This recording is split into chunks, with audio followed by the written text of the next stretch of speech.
Bloomberg Intelligence senior chip analyst Kunjan Sabani has published his React research with colleagues in response to that license cancellation and joins us on set in San Francisco. Let's start with your reaction. The news was significant overnight. Investors do not like it clearly. The timing is a surprise. What do you make of it? I mean, the timing of the notice for the December 16 trial, which is almost 2 months away, this doesn't seem like a coincidence to us. This seems as a pressure tactic for ARM on Qualcomm to bring this to a settlement before even the trial begins. This is a technology story. And historically, Qualcomm has used ARM designs for its chips until this week, when it announced its latest generation processors, which relate to that acquisition. It's a company called Nuvia. I spoke to the Qualcomm CEO, Cristiano Amon, yesterday, prior to this news coming out. You're aware of that. Let's just very quickly listen to what he said about the company's technology strategy.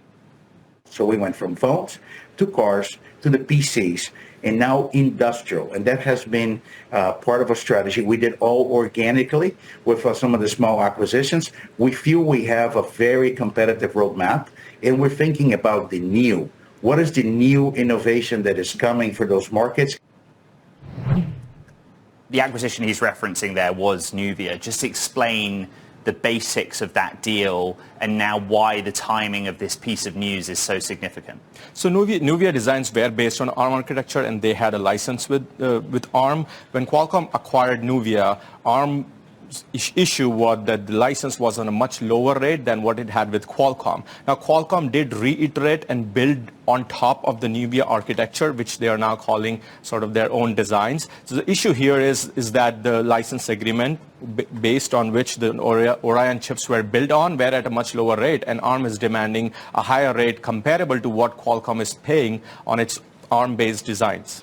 This is a complicated story, and it's complicated for analysts like you covering. This is what Qualcomm had to say in response to the Bloomberg reporting, and it's fighting talk, as you'd imagine. This is more of the same from ARM, more unfounded threats designed to strong-arm a long-time partner, interfere with our performance-leading CPUs, and increase royalty rates regardless of the broad rights under our architecture license. They go on to say other things. I think the main point is we are headed to trial in December.